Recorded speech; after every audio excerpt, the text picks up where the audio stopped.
Maksudnya S di sini adalah input dari sinyal step. Sinyal step itu apa Laplace-nya? Nih, coba lihat. Laplace-nya sinyal step ini adalah 1/S kan? Nah, sehingga jika output CS ini output ya, CS sama dengan, berarti kali silang kan, yang ini dipindah ruas ke sini, jadinya ada input yang diberikan adalah step, maka persamaannya akan menjadi seperti ini. Kalau misalkan input yang diberikannya adalah sinyal step, jadi dikali sama stepnya. Stepnya tuh berapa? Kalau kamu ngasih stepnya 1 berarti 1/S. Kalau kamu ngasih sinyal stepnya 4 berarti berapa? Belum ya? Udah kan? Udah presentasi ya? Terlihat ya? Ada Bu, ada. Oke. Jadi kalau kamu ngasih input sinyal stepnya tuh 4 volt, berarti dia tuh jadinya Laplace-nya adalah 4/S. Gitu ya.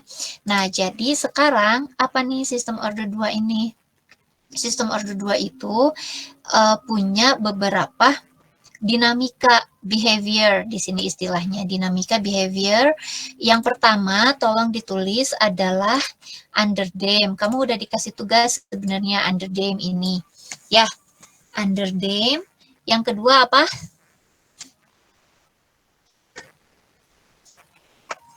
Under, terus overdamped. Critically damped, terus ada overdamped. Jadi ada 3 behavior sifat dari sistem order 2 ini. Ada 3. Kalau sambil nyalain kamera, bisa kelihatan kayak zoom nggak sih?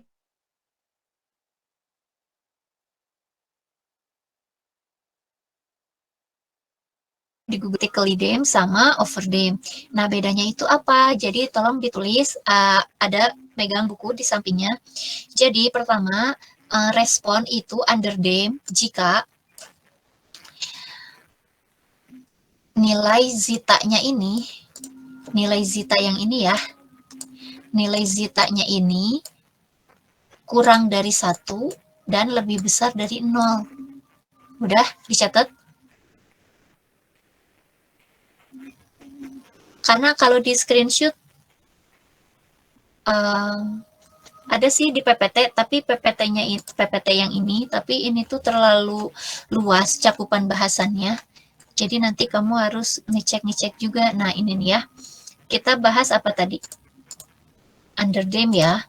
Underdamped itu jika dengan syarat responnya dikasih input step ya. Nilainya itu nilai zeta-nya itu berada di antara 0 dan 1, maka dia sifatnya akan underdamped. Underdamped itu gimana sih maksudnya? Nanti kita bahas ya, sekarang kita tulis syaratnya dulu. Syarat underdamped adalah nilai zeta-nya berada di antara 0 dan 1. Gini nih nulisnya. Udah, kita lanjut ke yang kedua adalah critically damped. Damped itu apa sih? Redaman ya. Jadi bahasa Indonesianya itu underdamped itu tidak teredam, kasus yang kurang teredam, tidak teredam. Nah, kalau yang critically damped itu cukup teredam ya. Kalau yang overdamped itu teredam, sangat besar redamannya. Kasus redaman itu apa sih Bu maksudnya? Kalau yang bisa dilihat secara kasat mata itu kayak shock breaker motor, tahu ya? Mass spring dam, kasus per, kasus shock breaker motor. Nah, itu kan ada dia kalau misalkan jalannya nggak mulus, dia ada redaman agar user itu enggak biar duduknya tetap enak, enggak loncat-loncat gitu loh pas ada jalan yang enggak mulus tuh. Nah, itu tuh dihitung daya redamnya.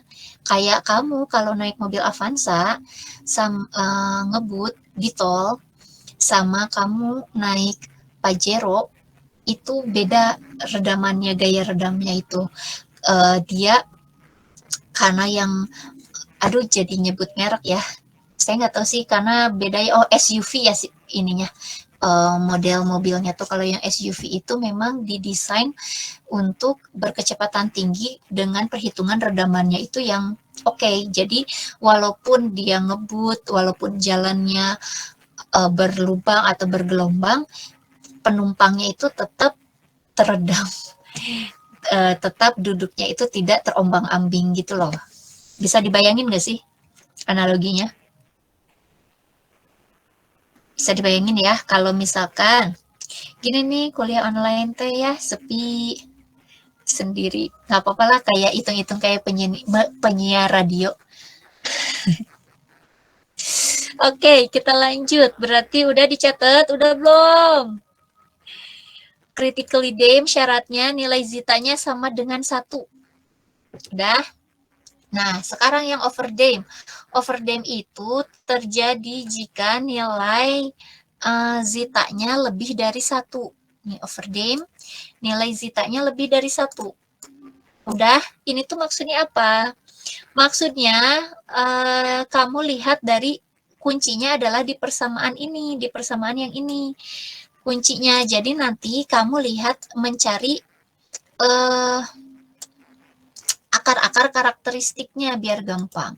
Nah, contoh di sini. Oke, di sini ya. Nah, balik lagi ke underdamp. Underdamp itu kan tadi nilai zitanya kurang dari 0 sama kurang dari 1. Tapi Bu, yang gampang gimana sih? Yang gampang lihatnya dari akarnya itu, akar karakteristik dari sistemnya. Kalau kedua akarnya itu imajiner dan berlawanan, maka dia underdamp. Imajiner itu apa? Akar yang mana? Ini tuh maksudnya kedua akar tuh yang mana? Yang ini guys, akar-akar ini ya. Akar-akar ini nih, ini poolnya, istilahnya adalah polnya. Nah, di sini kalau akar-akarnya itu imajiner dan berlawanan, maka dia underdamp. Sekarang critically damp gimana?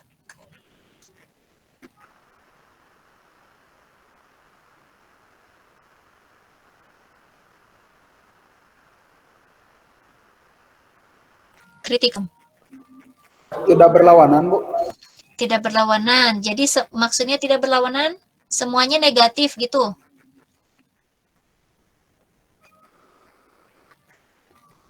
Tidak berlawanan tuh gimana? Di sini ada nggak tentang, nah, underdamp. Oke, tidak berlawanan tuh gimana? Nah, contoh dulu ya. Oke, contoh aku mau ngebahas tentang kestabilan. Ya. Nah, ini ada sistem order berapa nih? Lihat di sini.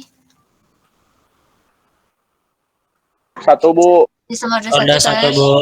Nah, kalau kamu kasih sinyal impuls, sinyal impuls tuh yang sekali doang tek gitu ya.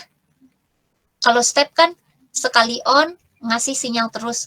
Kalau impuls tuh yang sekali muncul kayak trigger gitu. Nah, responnya dia menjadi seperti ini. Sedangkan kalau ini ada sebuah plan dengan fungsi alihnya 5 per S plus 2 dikasih sinyal step, responnya seperti ini. Nah, sekarang kita lihat di sini, fungsi alih sebuah sistemnya adalah ini, B per S plus A. Kalau dilaplasin jadi gimana ini? B, sorry ya, jadi gini. Ini kan udah persamaan Laplace. Nah, persamaan Laplace kalau kita nyari solusi, ingat-ingat ya kalimat saya, kalau kita mau nyari solusi domain waktu, mau nyari solusi domain waktu, kalau dari Laplace berarti diinverskan Laplace. Ini simbol Laplace diinverskan. Inverse Laplace itu gimana caranya? Tinggal kamu baca dari tabel. Ya, ada nggak tabelnya? 1 per S plus A itu inverse Laplace-nya apa? eksponensial min AT. Aduh, perlu nggak sih ditunjukin tabelnya? Nah, ini ya, 1 per S min alpha, berarti inverse Laplace. Ini kan Laplace, ini Laplace, ini domain waktu. Berarti kalau nanti ada, kalau misal kamu lihat ada soalnya Laplace, cari solusi domain waktunya, tinggal di-convert ke sini, gitu kan. Nah, sekarang saya mau liatin kasus yang ini. Berarti kalau dikasih impuls respon, inverse Laplace-nya adalah B-nya ini kan konstanta, jadi tetap ke depan. Dianggap jadinya 1 per S plus A. Jadinya inverse Laplace dari ini adalah eksponensial pangkat min AT. Dikali impuls itu nilainya 1 kan. Impuls tuh tahu nggak sih yang kayak trigger nilainya 1 gitu. Ya. Sedangkan kalau apa namanya? Nah, impuls tuh jadi kayak gini nanti responnya dia, karena dia kan eksponensial nih. Respon waktunya akan eksponensial. Kalau alfanya sama dengan 0, dia tetap di satu nilai. Nah, sekarang kalau dikasih respon step itu nilainya kalau kamu sekali on, kayak kemarin, praktikum udah belum? Yang C2 yang udah ya? C2 yang C1 yang udah. Dikasih 5 volt terus, dari T0 sampai T hingga akan bernilai 5 volt terus kalau step. Sehingga Laplace-nya dari step itu adalah 1 per S, bukan 1. Nah, jadi gimana nih kalau makanya nanti di output-nya ini dia dikali dengan step-nya. Jadi nanti ada nilai inverse Laplace-nya adalah 1 min eksponensial min AT, tapi ada dikali pengaruh dari B per A-nya, jadi konstanta untuk menunjukkan seberapa besar nilai step-nya gitu. Nah, kalau sinyal step biasanya responnya seperti ini. Kalau enggak, kalau misalkan responnya seperti ini, dia tidak stabil nih, berarti nggak boleh A-nya sama dengan 0. Kenapa? Karena dia tidak stabil. Ini untuk sistem order 1. Nah, sekarang kestabilan tuh kayak gimana? Kestabilan pada sistem order 1. Kestabilan itu apa? Udah dibahas sih kemarin sebentar, 2 minggu lalu. 2 minggu lalu, kestabilan itu jika akar-akar, ini kan akar-akarnya ya, ini tuh persamaan order 1. Akarnya berarti ada di S min A, akarnya ada di S min A ya. Nah, sekarang kalau A-nya ternyata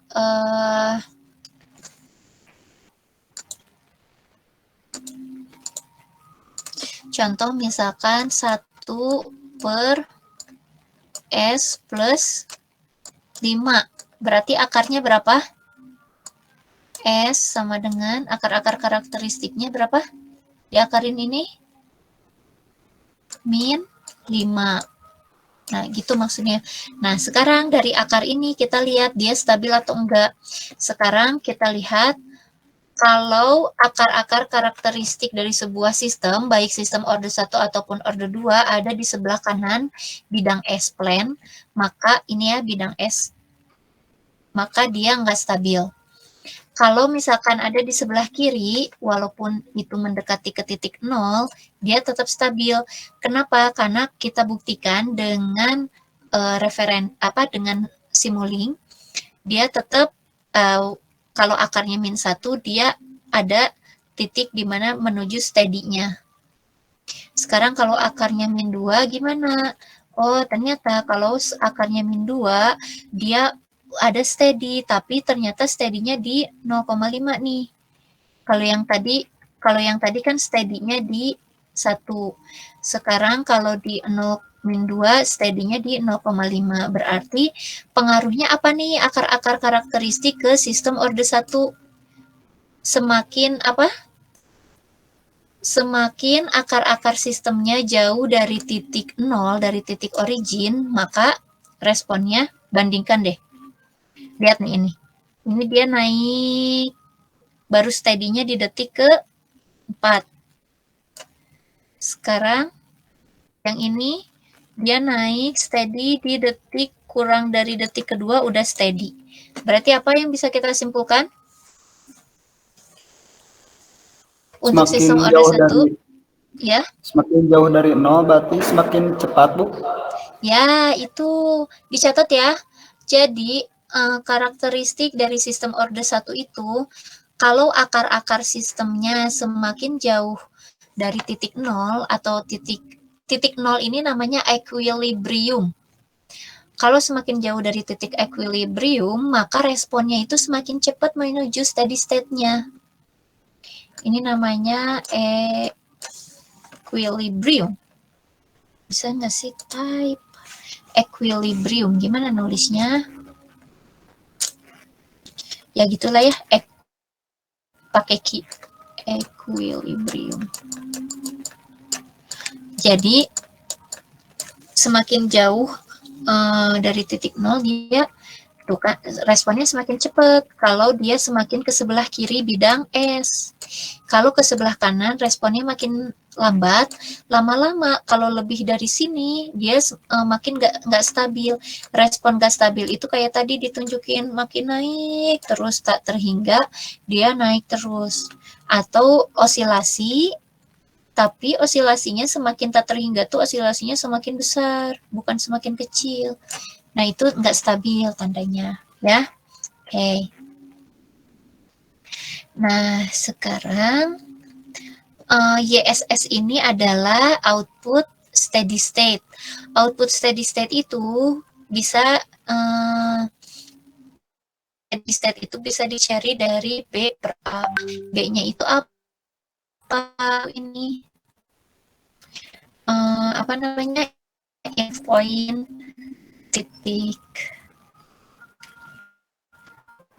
Kamu kan ini dia responnya melandai gini. Nah, kamu tarik titik garis lurusnya ke sini, set, sampai dia berpotongan ke bagian lurusnya, kemudian tarik ke bawah. Nah, nanti ini kita belajar di Ziegel-Nichols, metode Ziegel-Nichols. Nah, ini rumusnya. Rumusnya itu, time constant itu adalah 6, kemarin saya ajarin apa? 63% dari output steady state ya. Ini 0,63 itu kan sama aja kayak 63% dari output steady state. Terus settling time itu apa? Settling time dia itu kalau sistem order 1 ya, settling time bisa dicari 4 per A. A-nya yang ini. Kalau untuk khusus kasus sistem order 1. Oke ya, rise time-nya 2,2 per A. Khusus kasus order 1 ya. Kalau order 2, order 2 yang ini, kamu belajarnya dari sini yang order 2. Rise time. Makanya kamu mending disalin di buku rumusnya rise time itu apa ini penjelasannya. Nah, kalau yang order 2 gini rumusnya ya. Ini dapat dari mana? Ini alfanya ini apa? Alfanya ini adalah tadi sudut dari. Jadi pertama kamu harus tahu dulu akar-akar karakteristiknya di mana. Setelah itu nanti tarik garis dari titik equilibrium, dari titik nol, originnya dari titik origin ke akar yang pertama, tarik ke yang akar kedua. Nah, sudut besar sudutnya di sini. Gitu. Sekarang kita lanjut ke contoh soal. Perlu contoh soal nggak?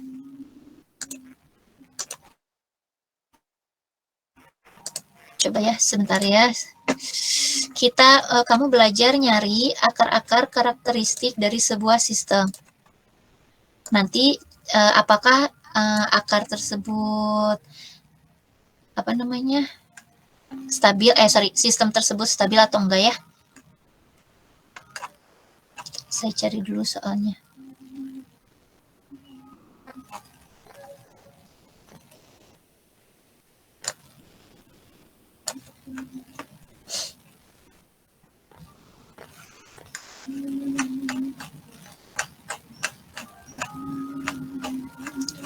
Set. Mana ya?